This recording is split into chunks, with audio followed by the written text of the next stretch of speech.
Olá a todos, bem-vindos de volta à nossa sessão. É muito bom ver todos vocês de novo.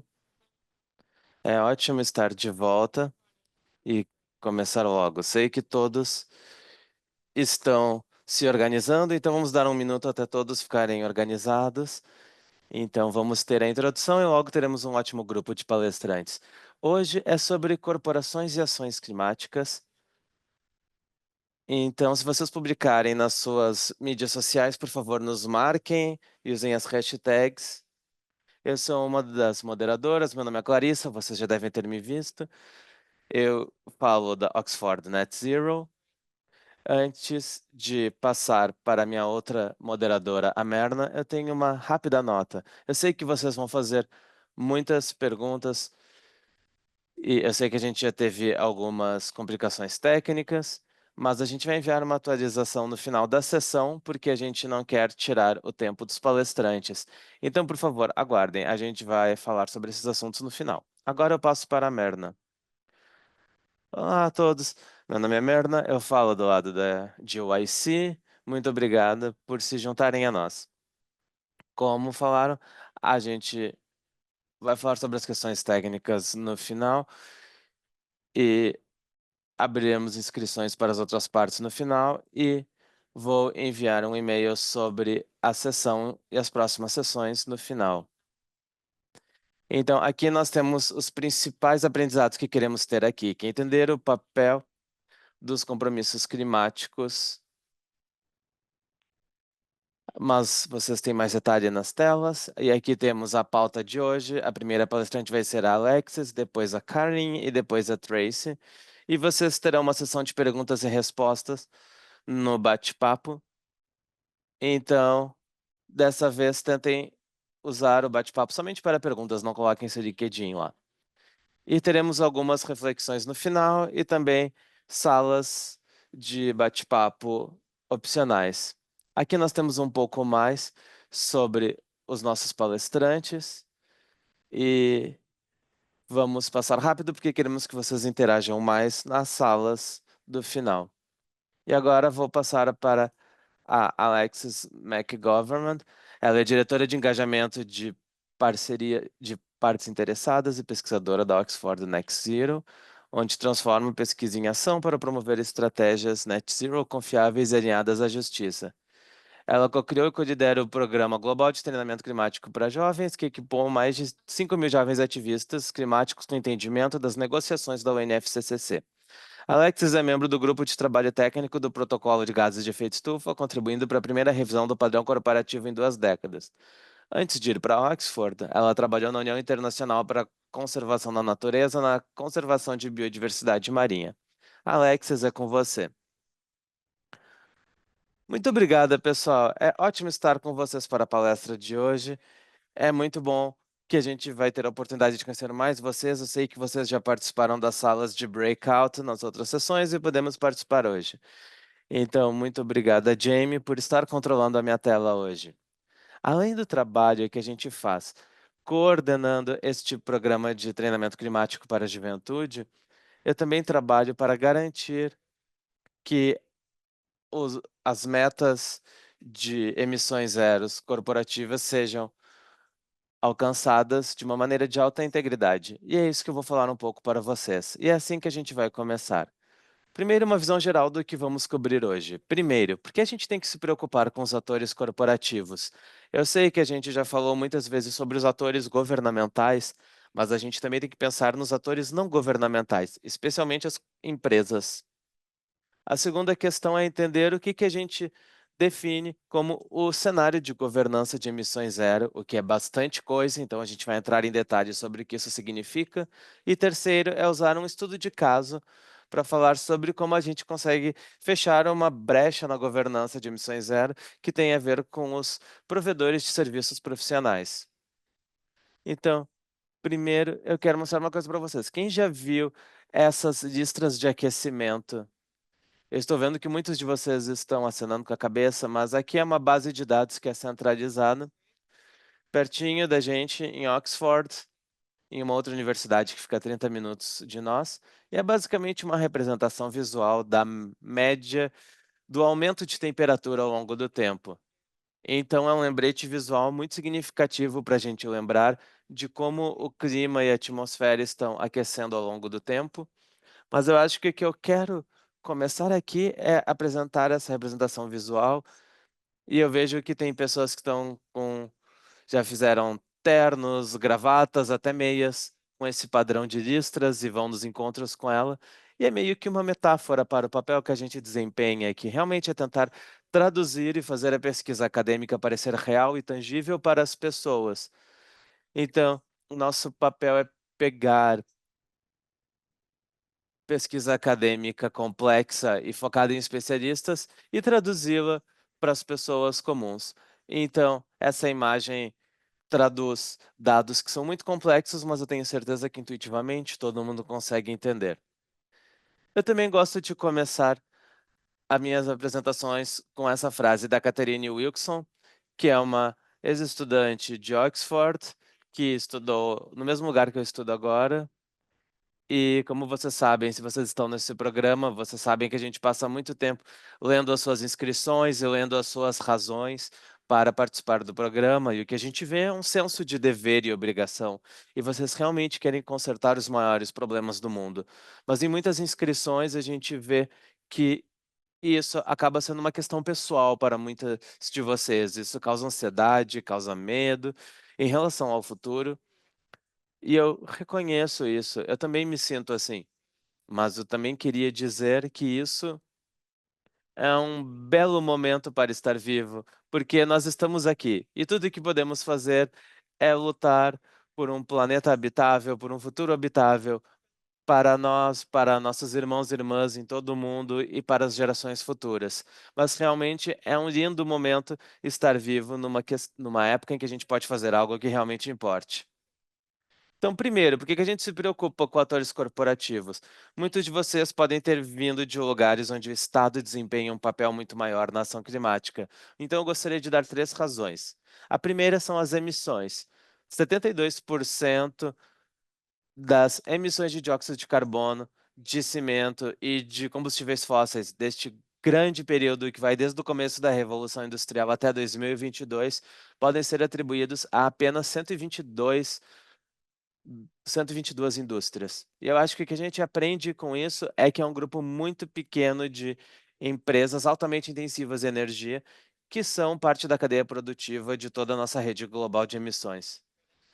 E tem um mapa de influência que, se vocês não viram ainda, vocês podem clicar aqui no link e no link que está aqui no slide. Vocês podem olhar depois. A segunda razão é o seu dinheiro, porque esses atores governamentais e não governamentais eles podem viabilizar ou bloquear a transição energética.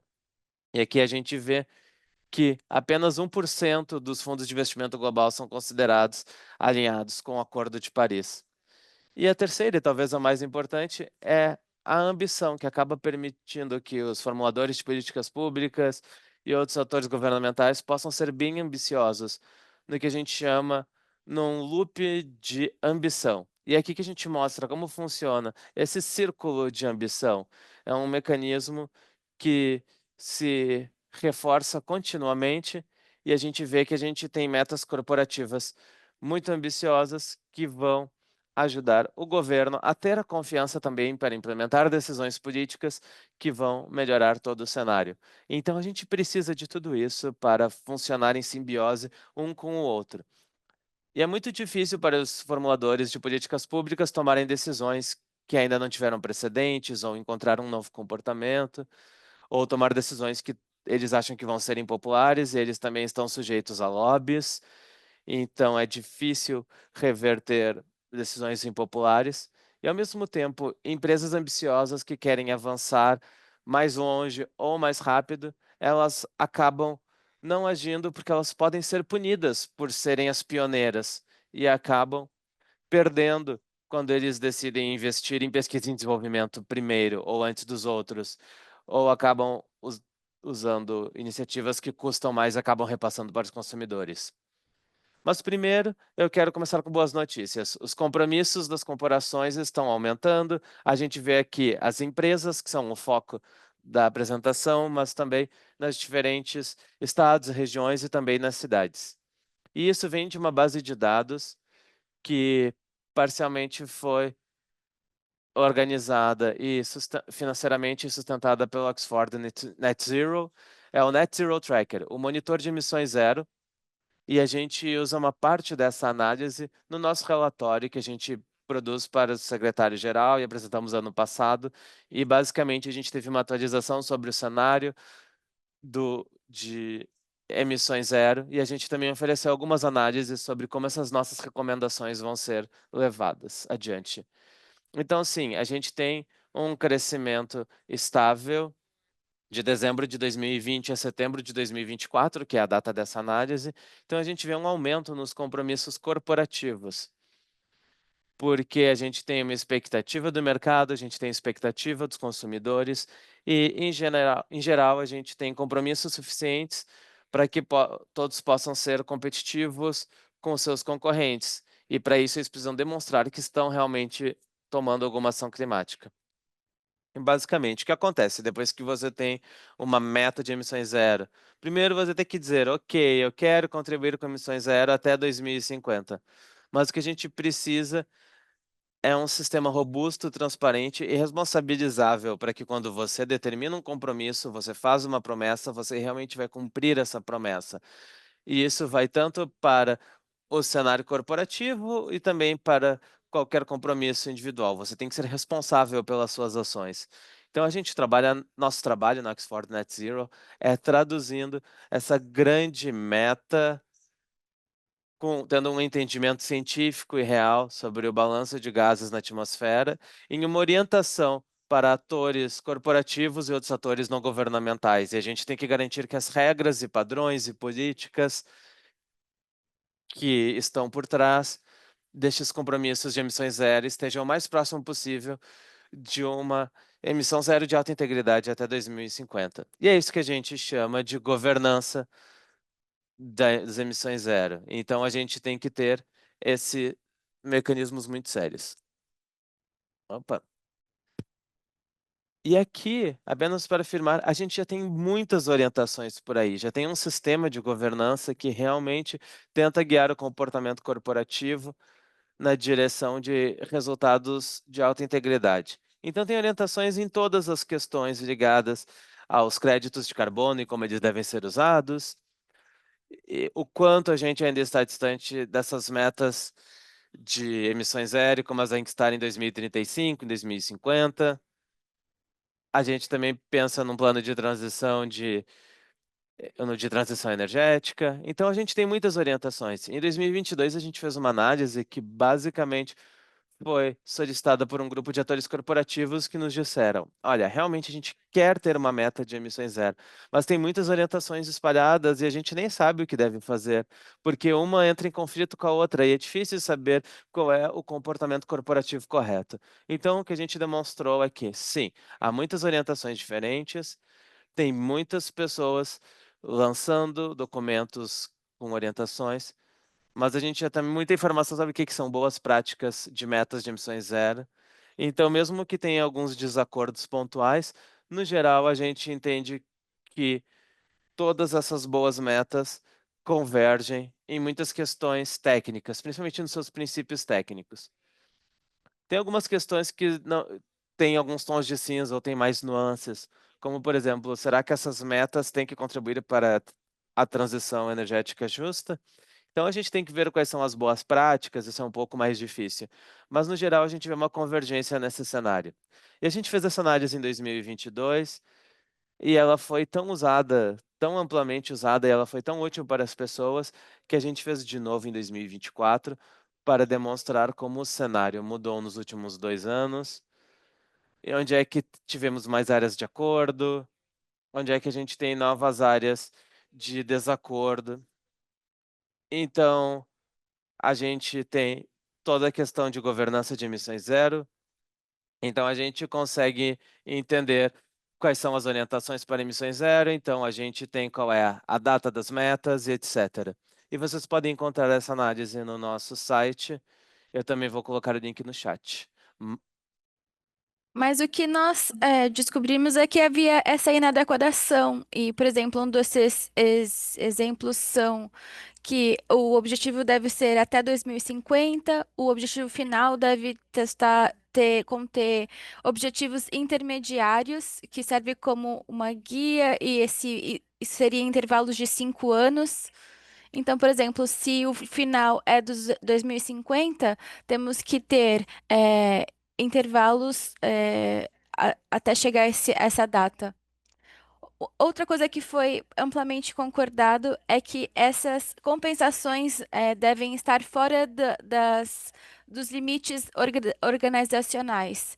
O que significa é que eles suplementam a mitigação das emissões. E depois, finalmente, o que também é interessante, e isso foi algo mencionado semana passada em uma reunião que tivemos, e depois uma pessoa falou, citou, uma análise de Oxford, e eu pensei, essa análise era nossa. Mas o que significa é que nós devemos vincular a remuneração dos executivos com os objetivos das emissões líquidas zeras, porque essas empresas se comprometem com as emissões zero globalmente, mas os líderes, quem tem o controle, não são aquelas pessoas que se empenham nisso. Então, apesar dessa inadequação, ainda temos algumas lacunas, e é mais difícil mensurar essas lacunas, porque é, a, a- a mensuração não é tão qualitativa. Então, por exemplo, nós temos um papel da biodiversidade e da natureza não é claro. Então, nós podemos trabalhar em trazer esse equilíbrio dos gases de efeito estufa, mas aí, se há uma contribuição para a destruição do ecossistema, então não é uma contribuição de verdade, certo? Isso ajuda. Outra questão é que o papel da adaptação também não é claro, principalmente no contexto de áreas no mundo que estão crescendo muito. Essas áreas estão em áreas em que a adaptação é mais importante que mitigação. Por exemplo, a Ásia, que é uma das regiões que mais cresce, e no que diz respeito às empresas aceitando os objetivos net zero. Outra questão é o critério das compensações, porque isso pode ser muito fraco. Então, o que seria uma boa compensação? Qual é o critério para isso? Nós nos importamos muito com com a adicionalidade e a permanência. O que significa isso em relação à mitigação?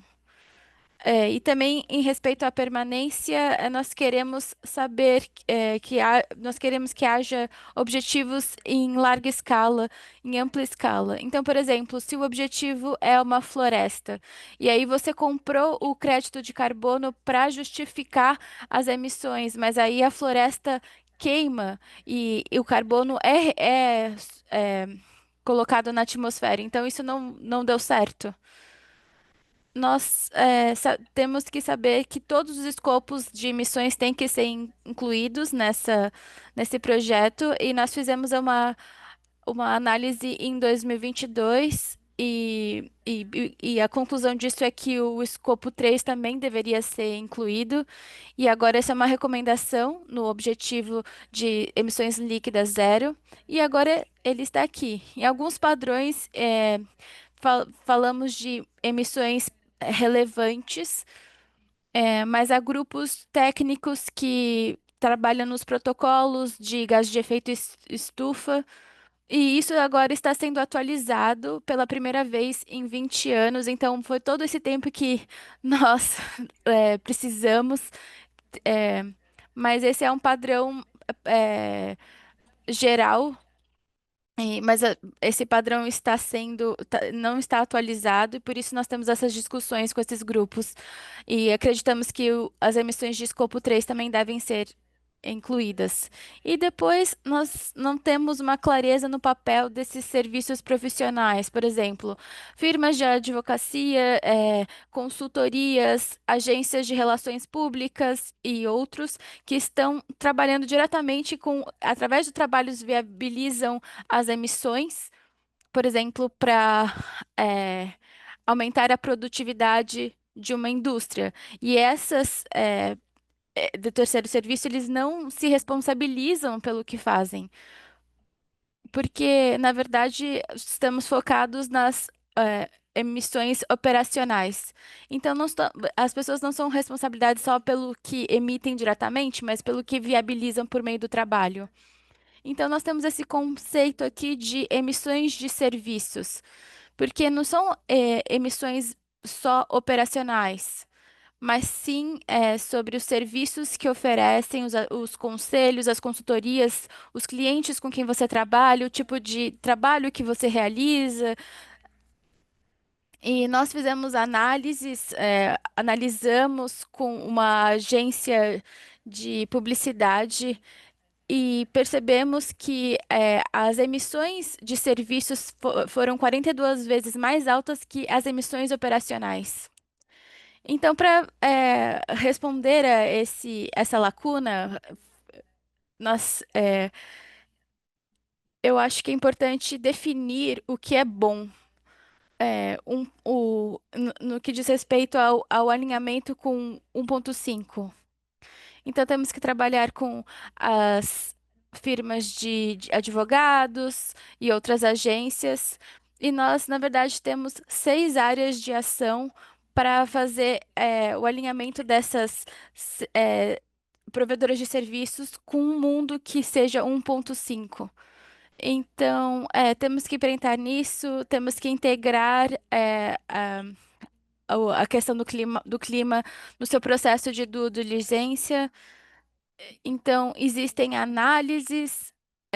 Então, por exemplo, agências podem não aceitar clientes que trabalham com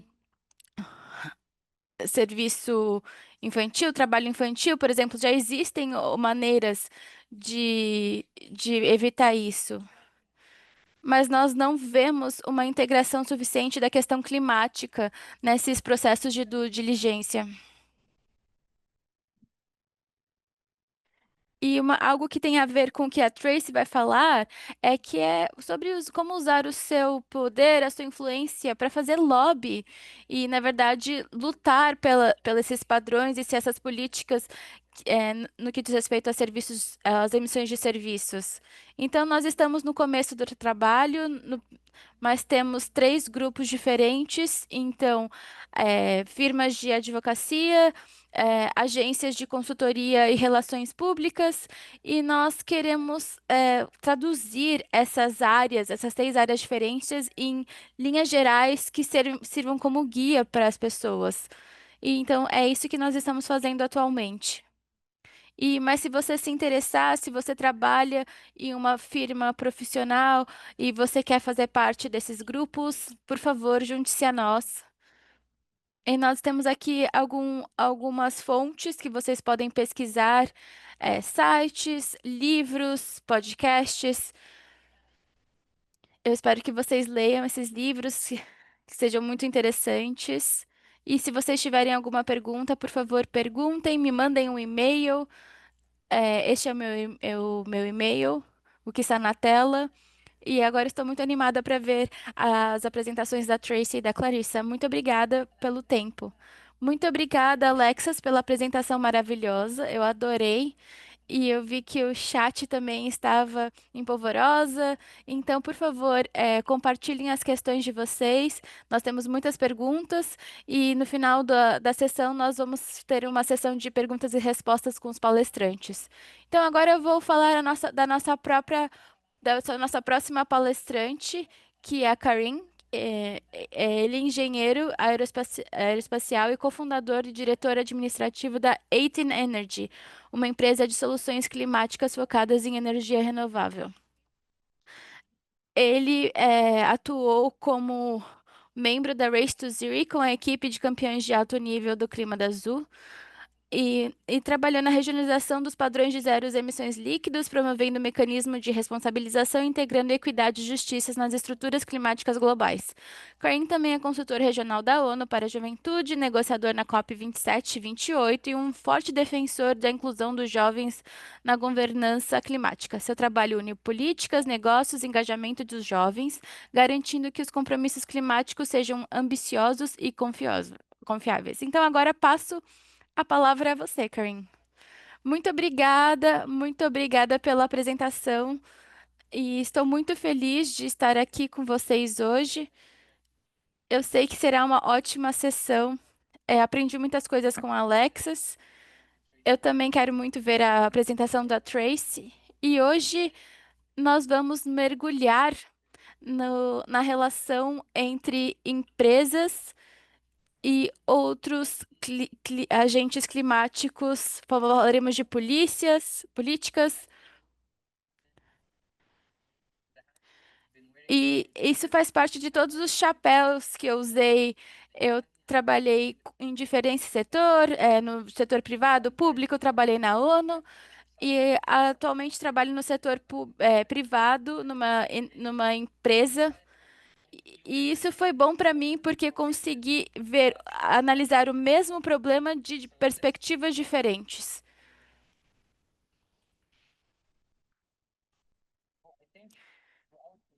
Então, acho que, é, como a Alexis disse, nós focamos mais nas negociações, nos acordos e nesse tipo de coisa, e focamos menos na parte dos agências das partes. Eu acho que isso é um pouco ignorado pelas pessoas. Eu também já ignorar. Então, mas a economia real está na parte das partes interessadas que não são partes na COP. E nós não chegaremos ao objetivo que nós queremos sem englobar esses agentes também. Então, a nossa história começa em 2022, que foi, eu era um pouco mais jovem. E eu tinha muitas perguntas, muito mais perguntas que respostas. Eu ainda sou assim, mas estava muito confuso na questão climática. Eu queria entender qual é o grande problema. Porque eu, como engenheiro, penso assim: nós temos um problema, sabemos como solucionar, então fazemos isso. É bastante simples. Eu não entendia por que existia a questão da negociação. E temos outros meios, por exemplo, por que que o Acordo de Paris não está funcionando? E eu consegui entrar na sala VIP. E aí encontrei com o Nigel Stoppins e nós estávamos sentando lado a lado e fiquei muito curioso para entender a questão de uma perspectiva de alguém de um nível mais alto. Eu era apenas um jovem interessado no clima, mas eu queria muito entender melhor e entender como eu podia ajudar. Então, eu me aproximei do Nigel e ele foi um cara super bacana e tivemos uma ótima conversa. O que eu falei para ele eu queria desafiá-lo o máximo que eu poderia. E aí eu disse que se alguém tem uma resposta, é ele. Eu falei, por favor, me escuta. Eu quero entender como funciona esse sistema climático. Nós temos os acordos de Paris, que temos um objetivo final até 2050, mas de acordo com as informações que recebemos na COP26, em 21, não estamos caminhando para atingir esse objetivo, e por isso estou muito confuso. Eu disse que a parte principal desse Acordo de Paris é um acordo entre partes, que não é legalmente vinculante, então ele é baseado em promessas e na confiança entre esses governos. E essa confiança não parece existir, e nós sabemos que isso é só ver que tudo que está acontecendo nas questões geopolíticas e as quebras de acordos. Então, eu vi que isso estava quebrado. Nós não vamos alcançar os nossos objetivos sem sanções, sem criar um acordo que seja de fato legalmente vinculante. E eu queria desafiá-lo o máximo que eu puder para que ele pudesse me dar uma resposta que satisfazesse essa minha vontade de saber como o mundo funcionasse. Eu falei para ele, eu não acho que esse Acordo de Paris vai funcionar, porque nós temos um sistema político polarizado, o mundo é polarizado e não é vinculante. Então não podemos forçar os países a cumprir a sua parte. E quando ele disse isso para mim, eu fiquei muito confuso. Então eu pensei, bom, talvez eu possa encontrar outra coisa em que eu possa trabalhar. Mas eu acho que isso foi o maior condutor da minha jornada e dessa apresentação que eu faço hoje para vocês. Por isso que eu acho que nós temos que tentar uma abordagem diferente. Eu acho que eu e a maioria das pessoas aqui, quando nós vimos um desafio muito grande, eu quero dar uma resposta. Ou corremos ou ficamos congelados, certo? Mas eu acho que as pessoas aqui pensam, tá bom, é muito deprimente, mas o que nós podemos fazer? Então, nós temos agentes diferentes. Então, podemos ter uma abordagem de cima, por exemplo, governos, políticas, e falar, ok, é vinculante, todos têm que fazer isso. Mas também podemos fazer uma abordagem de baixo para cima. Então, é basicamente é isso que eu faço. E o que significa fazer uma ação voluntária de baixo para cima, de buscar políticas e compromissos para mostrar que para os governos, para os líderes, para eles pensarem que, mesmo se eles não estejam comprometidos, a economia já está se movendo para isso. E eu quero agora explicar para vocês exatamente o que é ser um campeão climático. Eu acho que a questão atualmente é econômica. Então, quando mudamos o nosso foco e conseguimos mudar as atribuições, eu acho que nós podemos resolver o problema. Acho que nós temos que mostrar da maneira financeira como isso vai funcionar. Bom, então é aqui que a Race to Zero entra em questão. Ela é uma grande iniciativa no mundo com vários atores governamentais e não governamentais, e ele inclui também as empresas, e eu acho que a Alexis já falou um pouco sobre essa parte. E ela trabalha, é uma iniciativa que está dentro do mandato dos campeões. Eles tiveram, o seu mandato começou na COP21, quando foi assinado o Acordo de Paris, e eles foram indicados pelas partes para mobilizar as cidades, as regiões e as empresas a avançarem. E eles tiveram seus mandatos estendidos na COP25 em 2019 e também continuaram melhorando a parceria de Marrakech. E depois tiveram um plano de 5 anos que foi estabelecido na COP26 e que também foi apoiado por todas as partes. Bom, então o que que é o Race to Zero? A Corrida para o Zero. É uma campanha global que atualmente tem mais de 15 mil atores não governamentais, e quando a gente fala de não governamentais, a gente está falando de todos os atores que vocês possam pensar. Então, mesmo a juventude é conhecida um ator não governamental. Então, a juventude também é parte da Race to Zero.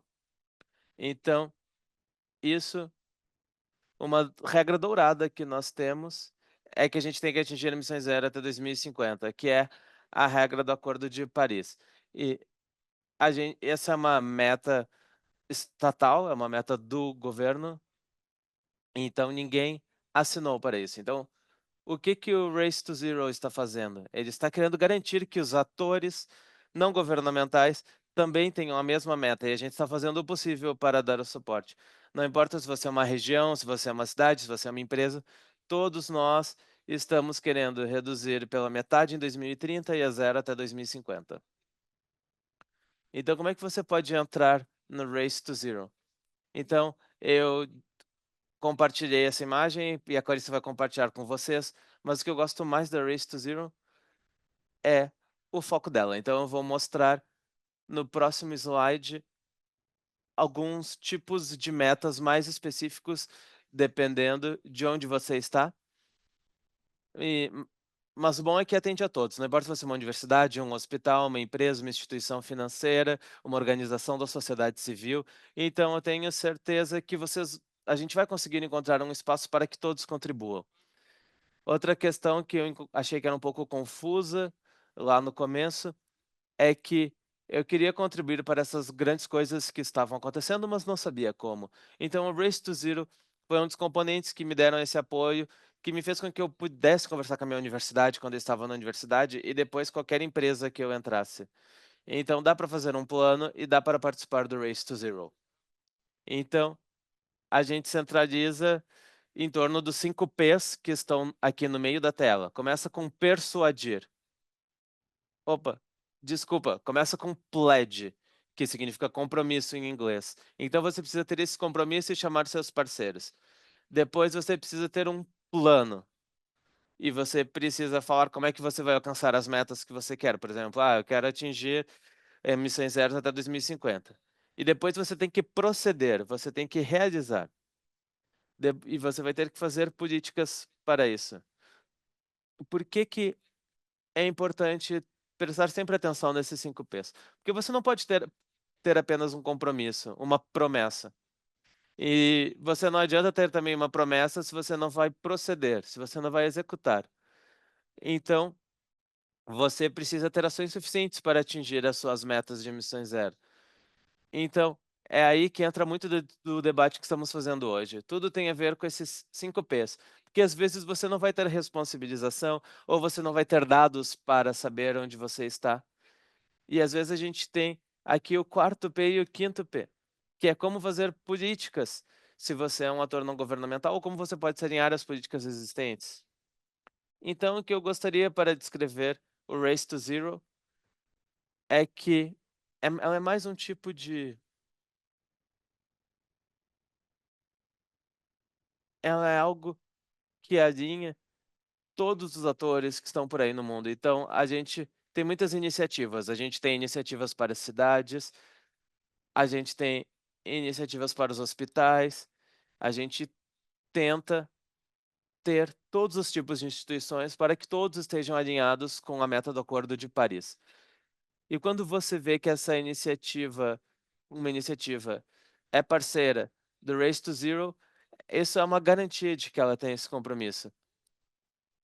Por isso mostra que estão alinhados com todas as ações que estão acontecendo no mundo e você pode encontrar grupos aleatórios de pessoas que podem dizer que estão comprometidas com emissões zero. Mas o que que isso significa? Você já tem uma meta baseada na ciência?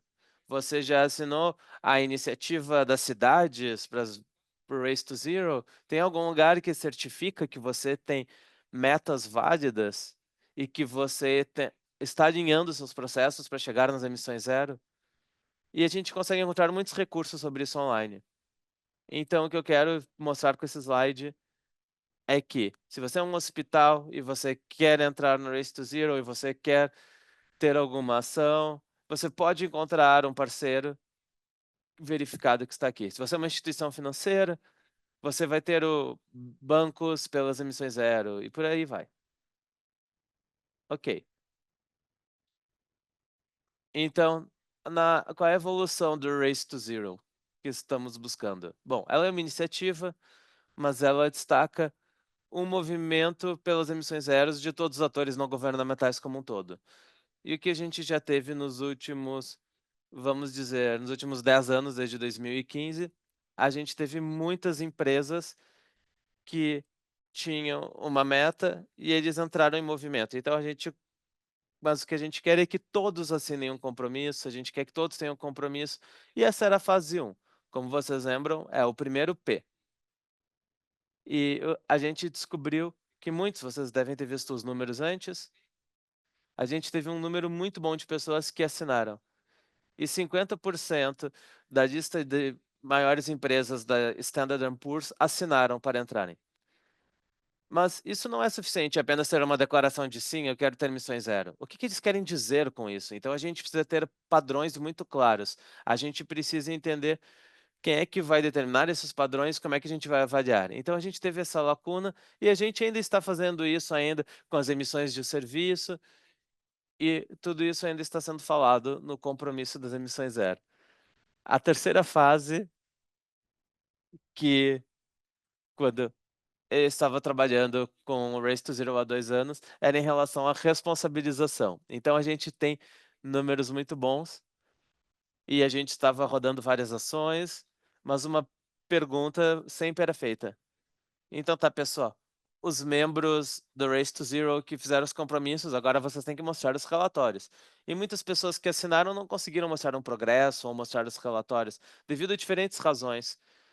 Ou talvez porque não tinha critérios de relatórios claros, ou porque não tinha dados. Alguns estavam preocupados sobre a confidencialidade dos seus dados e eles não queriam compartilhar as emissões para todas as pessoas. Então, o que a gente teve? Muitos compromissos, mas se a gente não consegue responsabilizar, tudo acaba sendo algo sem sentido. Bom, e a fase 4 é a regionalização e a definição de contribuições justas, e eu vou falar sobre isso no próximo slide. Em relação à transparência, dados e responsabilização, tem muitas pessoas no mundo, muitos parceiros que estão querendo contribuir para que a gente faça isso da maneira certa. Como a CDP, que faz a avaliação de divulgações ambientais corporativas. Então, eles veem o alinhamento e desalinhamento de políticas e as ações que as pessoas fazem. A gente tem a gente tem o protocolo de gases de efeito estufa, que cria o padrão para como as empresas medem e reportam as emissões de escopo 1, 2 e 3. E essa é uma das palavras-chave que a gente está usando. E eu estou apenas tentando colocar um resumo, mas aqui tem muitos detalhes, apenas para sua informação. Bom, as lacunas que nós temos. Lembre-se, em primeiro lugar, que tudo isso é de natureza voluntária. Então, por exemplo, 50% das empresas da Standard Poor's, talvez elas possam sair quando os Estados Unidos saiu do Acordo de Paris. Então, elas não precisam cumprir o compromisso que fizeram. Isso é um desafio. O segundo é a falta de relatórios de escopo 3, como a Alex estava falando, e as emissões de serviço que a Alexis também falou. Algo que é muito importante também para dar o apoio à transparência e responsabilização, além dessas organizações, é o papel do escrutínio público. E esse é o poder que nós temos conosco hoje, que é ser muito focados nos dados que estão vindo, não ser enganados pelos compromissos brilhantes e chamativos que estão sendo feitos. A gente tem que perguntar o que vocês fizeram nos últimos anos, onde é que estão os dados? Este é o papel que a gente tem que ser monitores e ter esse compromisso. E eu acho que isso é muito importante quando a gente chama os atores não governamentais à ação climática, é que sem transparência e responsabilização, esses compromissos de emissões zero que estão acontecendo em todos os lugares são apenas uma tática de relações públicas. Porque eles fazem isso como uma estratégia de marketing em relações públicas, certo? A gente já viu, mas isso tem uma outra parte que é muito mais importante também. Bom, e regionalização, o que isso significa? Deixa eu mostrar isso aqui primeiro. Esses dados mostram de junho de 2023 que as partes ou os membros da campanha de emissões zero que a gente consegue descobrir é que, embora tenha começado no Reino Unido, a gente a gente tem 77% dos participantes sendo do norte global. E a representação dos outros grupos, outras regiões, quase não existem, tirando alguns exemplos pouco significativos. Então, o problema aqui é que os padrões que foram criados focaram muito no norte global e foram desenvolvidos no norte global. E é por isso que a gente não avançou tanto com a campanha. A gente precisa garantir que o padrão não seja um único padrão para todos. Porque o que a gente viu é que as emissões zero não são uma Não tem um tamanho único para todos. Não tem um formato único para todos. Então a gente tem que ver que cada parte atinge as emissões zero com base de onde eles estejam. Como, por exemplo, se você está na África, você não vai seguir o mesmo caminho do que um país da Europa, ou dos Estados Unidos, ou da Ásia, ou da América Latina. Cada região tem seus focos. Algum quer focar mais em adaptação, outros mais na parte financeira, outros mais em desenvolvimento. E a gente precisa desenvolver um critério que acabe absorvendo e compreendendo todas essas diferenças. Mas é muito importante que os critérios sejam desenvolvidos por essas pessoas. Então, tem que ter dois lados. E é muito importante que a gente pense nisso. E, mais uma vez, se a gente não fizer isso, a gente não vai ser bem sucedido em mitigar globalmente. A gente só vai focar no norte global. E um rápido exemplo que eu encontrei durante o meu trabalho é que eu era responsável para regionalizar no sul global. Eu estava cuidando de toda a parte do sul global. Então, quando eu estava falando, por exemplo, com atores não governamentais na África, e eu mencionava o termo zero, eles ficavam totalmente desinteressados em seguir adiante, porque se você vê as emissões deles, é tipo 1%. Então, se você vai dizer para eles alcançarem zero, eles vão dizer: ah, isso não é interessante, essa campanha não é para nós. Então, a campanha precisa ser ajustada para mostrar que eles precisam entrar, mas eles não precisam entrar, eles precisam entrar da maneira certa, do jeito certo, e que se eles não cumprirem isso, vocês vão acabar ficando para trás. E a economia de vocês vai continuar sendo controlada pelo norte global. Porque essa é a nova economia que está acontecendo, não é só a questão de emissões zero.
Então, agora vamos falar sobre propostas de consultoria, propostas consultivas que são muito comuns nos Estados Unidos e na Austrália. E uma das questões é que você não precisa ter 50% para que esta campanha seja aprovada e seja colocada em ação. Às vezes basta ter 20 ou 30%, ou no Reino Unido, mais de 5% já acaba tendo uma grande influência com o conselho administrativo para que eles tenham que enfrentar uma questão e ver o que podem ou não podem fazer. Então não é uma questão apenas de ganhar na votação. A quantidade de votos e a quantidade de apoio que você consegue ter dentro de um grupo diverso de investidores em relação ao conselho de empresa, isso vai variar com as circunstâncias, mas cada voto conta em relação a fazer um conselho tomar uma série de ações. Então você não precisa ganhar uma proposta e ter um voto majoritário para que isso seja implementado. Em alguns casos, há organizações que falam para os acionistas sobre como eles podem votar nos itens da cédula, e às vezes eles falam que se tiver mais de 25 ou 30% de apoio a alguma proposta, eles esperam que o conselho vá tomar alguma ação em relação, e eles podem tomar medidas contra os diretores no ano seguinte se isso não acontecer. Então, essa é uma das estratégias que podemos ter nesse processo. Então, claro, tem diferentes regras para fazer as propostas e também qual é a quantidade de ações que você precisa ter para poder enviar as propostas. Isso depende do mercado. Às vezes pode ser 1% do total de ações ou 5%. Nos Estados Unidos, varia de $2.000 a $25.000, dependendo de há quanto tempo você tem as ações, etc. Então, tem uma grande variedade aí. Em alguns mercados, você precisa de apenas uma ação.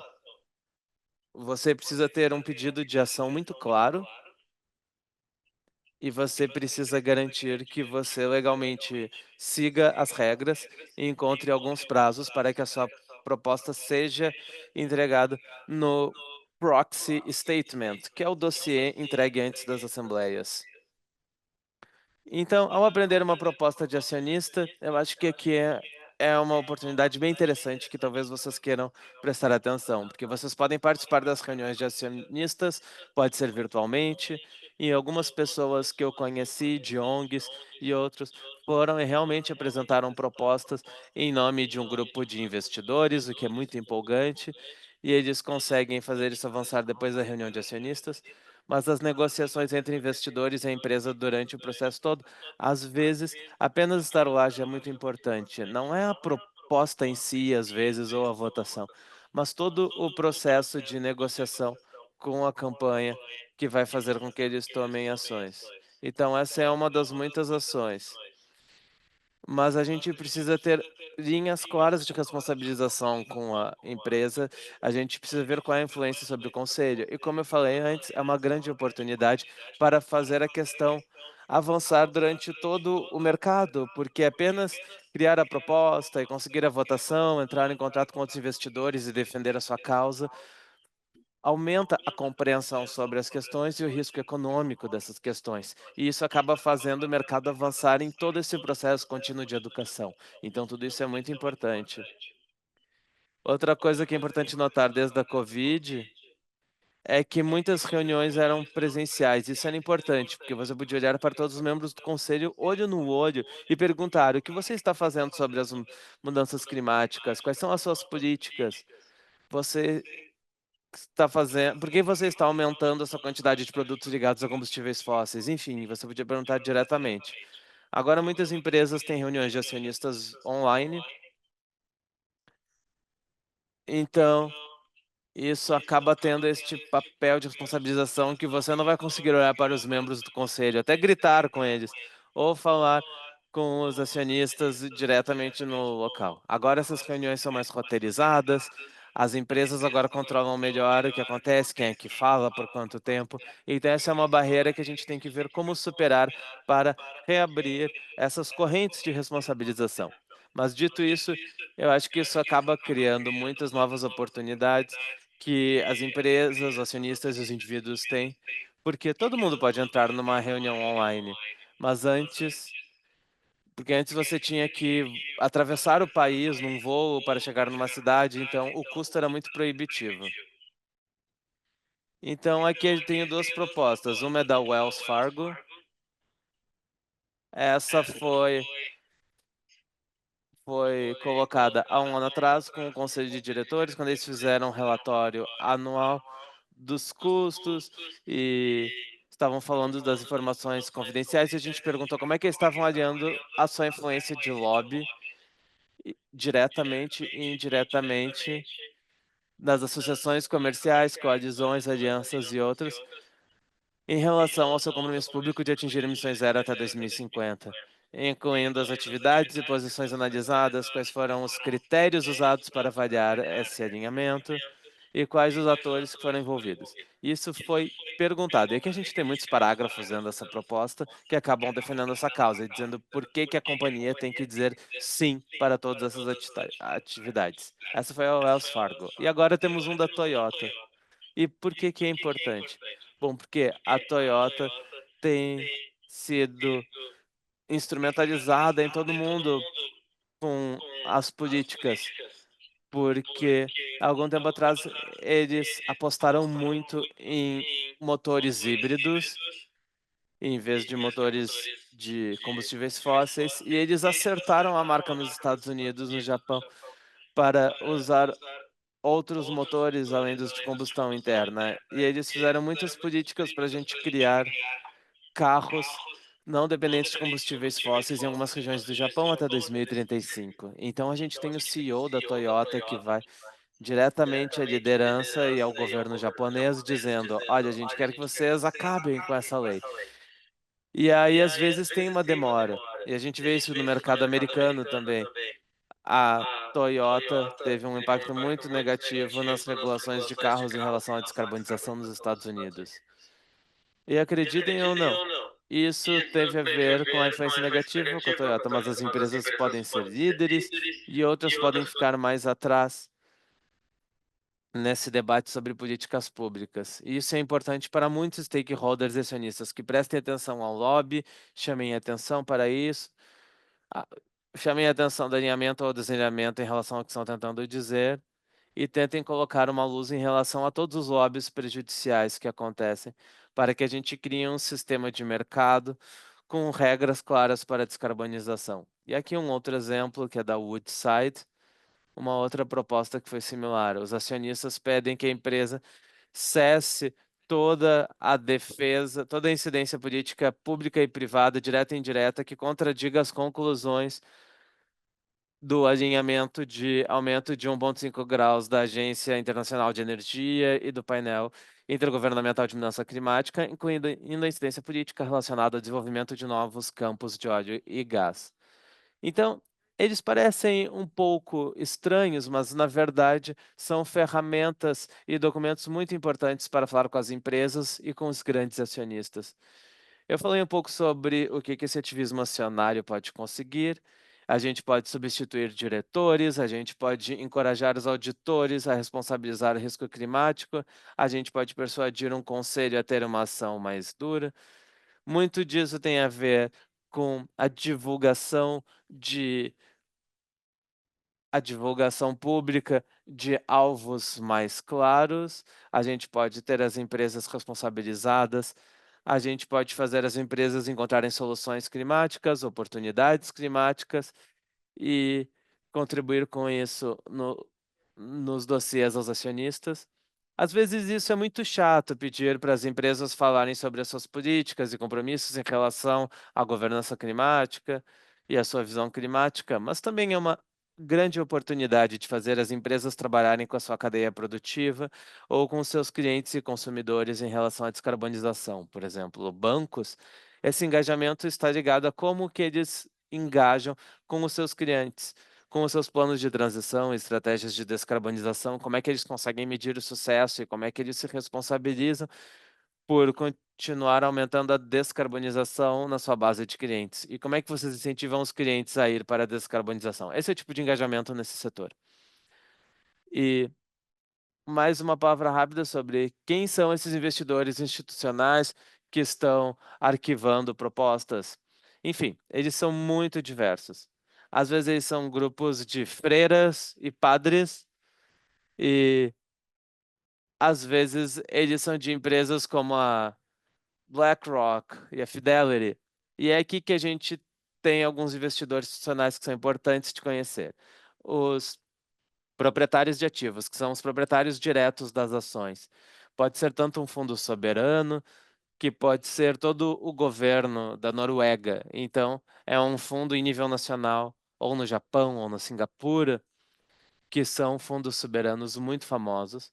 Às vezes pode ser um fundo de pensão local, pode ser um fundo de uma igreja, podem ser dotações de universidades ou escolas, que talvez vocês já estejam mais acostumados, e outros. A gente tem os gestores de ativos, que gerenciam o dinheiro dos proprietários de ativos. E é muito importante, porque os proprietários podem demitir e contratar eles. E às vezes os proprietários têm alguns critérios. E nos últimos anos, muitos investidores institucionais que tinham fundos financeiros e fundos de pensão acabaram demitindo seus gestores porque não tinham boas visões climáticas e encontraram outro gestor que faria um trabalho melhor. Então você tem essa influência que pode alavancar o trabalho. E além de fazer a gestão dos ativos, eles podem votar, eles podem engajar em nome dos proprietários de ativos e oferecer outros serviços, incluindo pesquisa para os proprietários de ativos. Então, com isso, eles podem responsabilizar de muitas formas. Os gestores são responsáveis por movimentar muito do dinheiro no mundo. Mas os proprietários dos ativos são responsáveis pelo poder e pela influência. Eles têm que entender o poder e a influência, e muitos não entendem. Então a gente precisa com que os gestores ajudem a movimentar essa, esse poder e influência para todos agirem no sentido da descarbonização. Depois a gente tem agências de fundos mútuos e bancos, empresas de seguros que fazem parte. Como, por exemplo, eu falei, o Fundo de Pensão do Japão atualmente é o maior proprietário de ativos do mundo. Tem um fundo de pensão de um governo, tem 1,6 trilhões de dólares em ativos. Um gestor, que é BlackRock, também tem mais de 11 trilhões de dólares americanos. Então a influência é enorme. Você tem um terço de todos os gestores de ativos que acabam gerindo passivamente os ativos. Então, quando você vê o índice da Standard Poor's ou da Forbes, você vai ver um grupo de companhias que tem critérios para quem pode entrar em cada índice. Então, esses investidores são donos daquele índice, porque nem sempre eles podem desinvestir em algumas empresas e vender, que eu sei que também é uma alavanca importante. Mas alguns investidores não podem, porque quando eles contratam um fundo passivamente, eles não podem engajar na espécie de investimento que tem. É por isso que esse ativismo acionário é tão importante. Então, como é que você pode se envolver? Bom, tem muitos caminhos, muitas trilhas. Você tem algum tipo de conta de investimento ou uma previdência privada no trabalho, alguma qualquer fundo de pensão. Se você tem um fundo mútuo que seja socialmente responsável, ou um fundo mútuo no Reino Unido, por exemplo. Se você tem ações diretas numa empresa, você tem muitos caminhos. Agora, se você tem ações indiretamente num fundo, você pode usar todos aqueles mecanismos por procuração que eu falei. Mas você pode responsabilizar esses fundos diretamente. Você pode escrever. Eu escrevo para essas empresas. Pergunto: o que vocês estão fazendo para mudanças climáticas? Eu acabei de olhar e vi que você é uma das 10 principais empresas do fundo que eu estou. E blá, blá, blá, blá, blá. Então, manda uma carta. Mas você também ganha uma célula para os fundos mútuos e todos têm um conselho responsável por cuidar desse mundo, esse fundo. Então, às vezes eu pego aquele manual, aquele folheto que eu recebo e tento escolher somente os fundos que têm a mente mais aberta e que trabalhem com aquilo que eu acredito em relação à ação climática, mesmo que você já tenha a votação e as cédulas por procuração para engajar. E aqui você tem as ações de um membro da sua família, você pode usar. Às vezes você tem uma única ação de uma empresa, você já pode fazer muita coisa. Você pega a cédula, você pega a declaração de procuração antes da assembleia, ou você pode participar da reunião presencial, você pode escrever para o conselho como acionista. Você não precisa dizer quantas ações tem, você só diz que é um acionista e que está preocupado com a empresa e que tem perguntas sobre um determinado assunto. Você pode apresentar uma proposta, você nem precisa ter ações, você pode pegar emprestados de outras pessoas, ir numa reunião de acionistas e apresentar uma proposta em nome de outra pessoa. Funcionários muitas vezes têm ações dentro das empresas onde trabalham. Então, os funcionários podem fazer propostas climáticas, como na Amazon, e convocar outros funcionários para votarem com as suas ações por aquela proposta. Então, quando você tem uma proposta climática num lugar onde você trabalha, você também pode engajar outros funcionários e chamar atenção para o fato de que eles são acionistas e que eles podem chamar atenção sim para ações climáticas. Você também pode ser parte de uma escola ou de uma universidade que tenha uma dotação orçamentária, e você pode chamar o comitê de financiamento da universidade ou da faculdade para ter diretrizes políticas muito claras para ver como é que tudo será votado pelo conselho de administração. Essa é uma maneira muito poderosa de engajar. Você também pode ser parte de uma igreja ou outro grupo baseado na fé que pode receber investimentos. A gente tem muitos que são envolvidos pela Igreja da Inglaterra, ou nos Estados Unidos, ou no Canadá.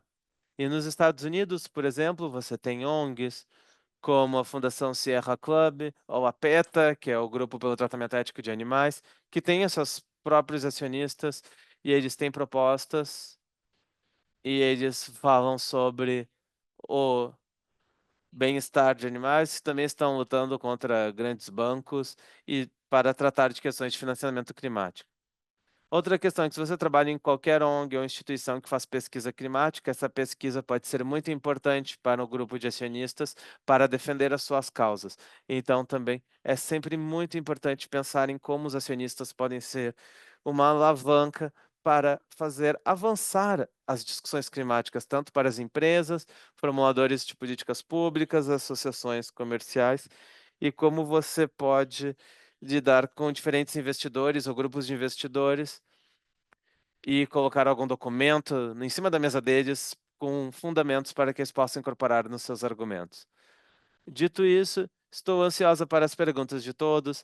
Eu sei que é muita coisa e eu nem falei muito sobre a influência climática que acontece. Tem muitas maneiras diferentes que a gente pode falar sobre tudo isso agora na sessão de perguntas e respostas. Muito obrigada, foi super informativo. Agora eu sei muito mais e adorei o que você falou, que mesmo que você tenha só uma ação, você ainda pode ter muita influência. E sim, é, e nós vamos compartilhar os slides para que vocês saibam como vocês podem se envolver.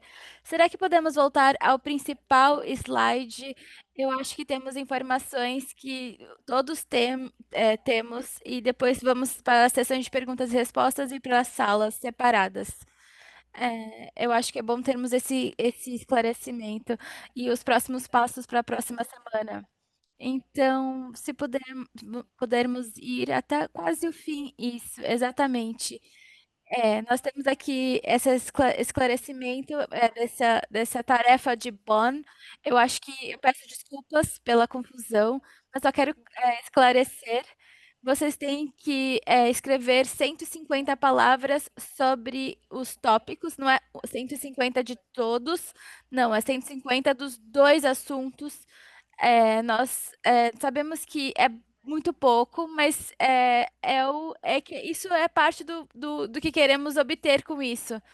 A gente aumentou um pouco o número de caracteres, porque não usamos os caracteres, usamos a definição de palavras, caso vocês prefiram usar palavras longas. E eu sei que as pessoas também sugeriram outros assuntos e nós adicionamos isso. E você tem até a data de julho de 6 de julho para completar, para realizar essa tarefa. E por favor, façam isso, porque isso faz parte do compromisso de vocês. Nós temos uma sessão amanhã, essa é só um lembrete para que vocês venham. Também é uma sessão interativa, é um desenvolvimento da teoria da mudança é de Francis Mason, que também é um campeão de alto nível na Race to Resilience. E eu acho que essa é a informação que eu queria compartilhar com vocês, bastante importante, mas agora vamos às perguntas e respostas. Muito obrigada a todos. Tivemos perguntas incríveis no chat. Então, a Merna e eu tentamos coletar as perguntas e fazer uma síntese delas. E sim, e Tracy, depois também podermos conversar mais nas salas. Mas a primeira pergunta é para Karin. Se vocês, se pudermos, por favor, termos uma configuração diferente aqui. E Karin, eu sei que você já respondeu um pouco no chat, mas qual é, qual é a maneira de apoiar a responsabilização das empresas como sendo um jovem? Você falou de algumas maneiras, mas queríamos ouvir mais sobre isso. Muito obrigado, muito obrigada por me convidar.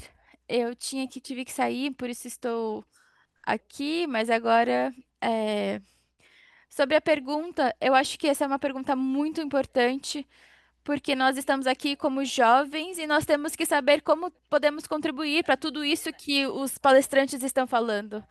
Eu também tinha essa pergunta, mas aí percebi que estava desenvolvimento os critérios de negociação e fazendo políticas de desenvolvimento, desenvolvimento soluções para descarbonização. Então, eu acho que é perceber que nós podemos fazer isso e tomar a iniciativa, realizar o trabalho. E para a geração mais velha, eles têm que nos dar mais trabalho, mais espaço para trabalhar.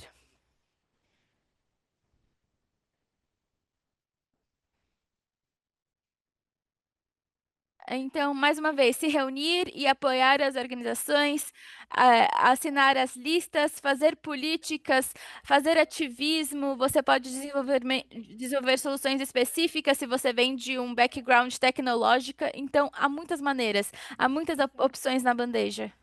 Muito obrigada. Muito obrigada, Karen, por participar hoje. A segunda pergunta é para Tracy e duas partes. O primeiro é um esclarecimento. Então, se eu quero participar nesse ativismo acionário, será que eu preciso, para fazer isso, eu preciso ser rico? E a segunda parte como eu posso acessar essas resoluções dos acionários? Será que eu posso simplesmente consultar os sites? Eu sei que você acredita em ativismo acionário, mas eu acho que os dados que eles têm é só para pro corporativo da empresa. Será que esses relatórios podem ser resumidos para quem não entende o linguajar legal?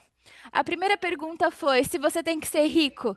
E eu disse que se você tem uma única ação, e às vezes uma única ação custa muito pouco, ou talvez questão de poucos dólares.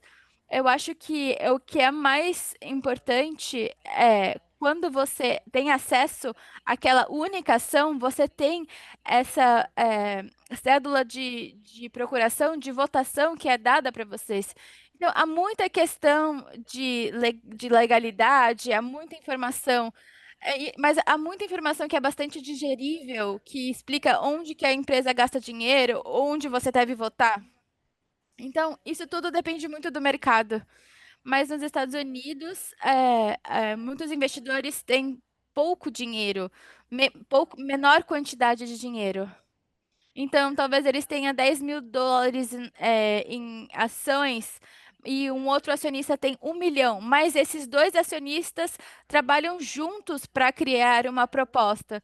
Então, talvez um seja o principal para questões técnicas e as outras pessoas vão compartilhar. É assim que funciona no Reino Unido ou nos países europeus. Porque para você conseguir fazer uma proposta, você precisa de ao menos 100 investidores. E aí que os próprios funcionários fazem parte disso, porque eles têm apenas um pouco de ações, mas eles fazem parte desses 100 investidores que estão fazendo uma proposta. Então, os investidores que não têm tantas ações podem sim ter muito impacto. E as pessoas se juntam em grupos, porque tanto os gerentes maiores ou menores, eles também se juntam. Às vezes alguém tem diferentes quantidades de dinheiros, porque na institucionalização, se vocês, na instituição, um investidor pequeno às vezes pode ter muito dinheiro, mas aquilo tem um pouco significado na instituição, mas as pessoas se juntam.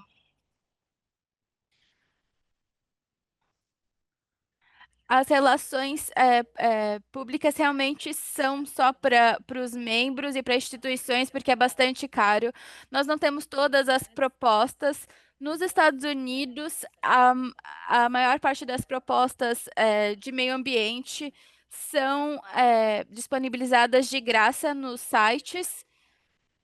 Também temos uma coalizão de investidores nos Estados Unidos que divulgam isso, mas talvez temos indivíduos também que têm ações da companhia ou funcionários que já foram aposentados, elas também podem fazer essas propostas.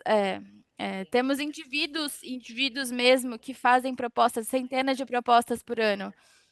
E também temos funcionários que já estão aposentados e eles fazem essas propostas.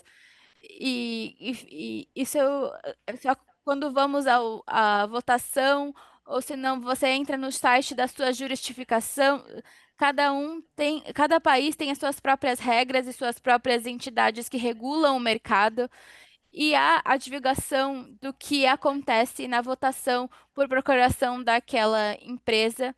No que diz respeito às partes bom senso, eu acho que é basicamente um contrato, é muito claro, porque é um contrato entre os acionistas e as empresas. Mas muitas das